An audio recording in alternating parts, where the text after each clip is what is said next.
welcome to the Royals! My name's Noah Wilson and I'll be your announcer for the Royals.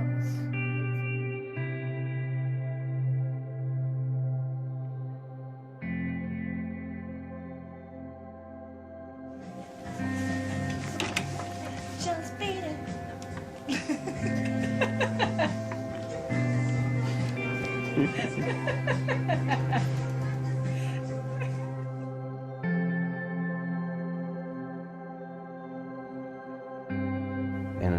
And that moment that you're told your child has cancer, and yeah, it's just not a natural feeling of your mind has a hard time processing that. I remember standing up and just falling down to my knees. What's up, dude? Good. In that moment, you just want to take Noah and go home and try to live a normal life and be home with your kids. And he said, no, you guys are going to be, right now, you're going to be going downtown. When they told us these stats, we're like, okay, well, he has a 43% chance of survival. We're like, what do you do with it? What do you do with that?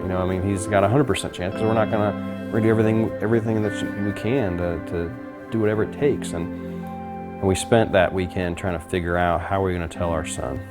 What do you tell him? Noah's always been a huge sports fan. He's always loved baseball and soccer and anything with a ball, he was always playing. And so we decided to call his tumor his ball.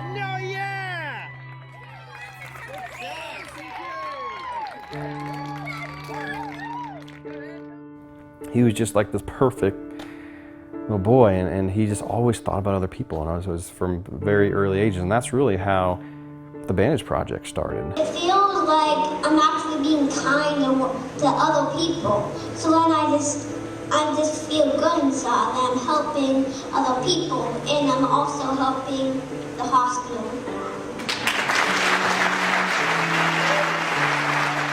When Noah first got diagnosed and was going through the treatments, he would get shots every night in his legs, and they were steroid shots to counteract the chemo drugs. And probably a week into it, he had 7 Band-Aids on either leg. And the nurse, when she came in to give him his shot and proceed to put another Band-Aid on, he asked her if they had any cool Band-Aids. Like, do you have any like Batman Band-Aids or baseball Band-Aids? And no, unfortunately, we got the brown ones, or we can get you, we have Sesame Street. And he kind of looked at it, he's like, I'm 6, I don't want to know. I don't need, I'm not a baby. And so he's sort of disappointed, but he got, the brown Band-Aid. And that moment, I think, is when he realized that, we gotta get some cool Band-Aids in this place. After we got home from that first admit and Deb was taking a nap, wakes up to Noah standing in front of her with this sign that he made, and it was, if you have any Band-Aids, put them in this bucket for Children's Mercy. And he found a big blue bin, and that was a toy bin. He dumped all his toys out, and he found the bucket and the sign, and he's like, I want to start collecting Band-Aids, Mom. When he brought the sign into me and showed me, I had to take a step back thinking, can I do this? Can I support my son in something he wants to do, but I'm still struggling inside with what's happening with our family.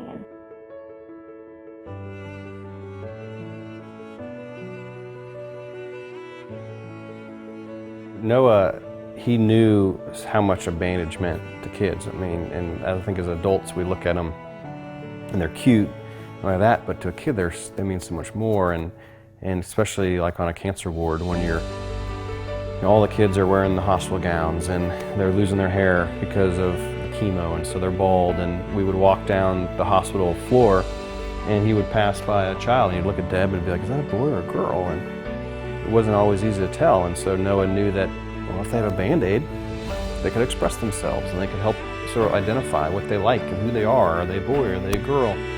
I never knew this, but they gave like Band-Aids that I've never noticed. Like they gave like macaroni and cheese Band-Aids, bacon Band-Aids, pickle Band-Aids, Abraham Lincoln Band-Aids, mustache Band-Aids, kiss Band-Aids, all those different kinds. It's a badge of courage. It means they overcame something that was anxious, and they were anxious and they were scared, and so when they're done, they want to be able to express themselves through a badge of courage. And What is today? My last radiation. The last day of radiation? Yeah. May 12th was his last chemo. It was a big, huge day, celebration. We had a friend of ours that rented a limo that took them all around. Inside a limo, look at this. Inside a limo? I'm freaking out. What? And then June 12th was his last radiation day. And again, just a great, great day, exciting. He had been proclaimed to be in remission. And so June 27th, he goes in for a platelet transfusion, and we find out that he most likely contracted a secondary cancer. It happened so fast. June 26th, we're playing at Dave & Buster's, and he's smiling, and June 27th, he's bruising, and he gets platelet transfusion, and he gets admitted back to the hospital.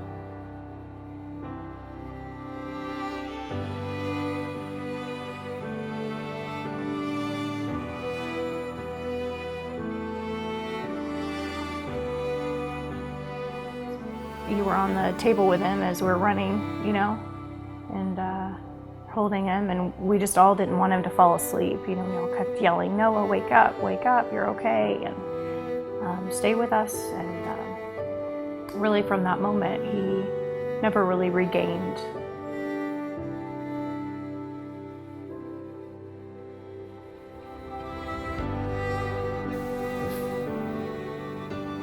So we do what we do. We can, we can't stop.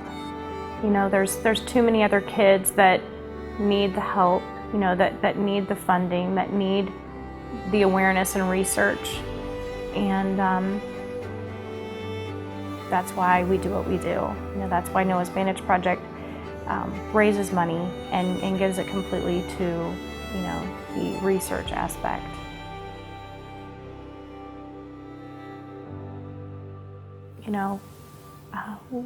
We won't stop. We'll keep going.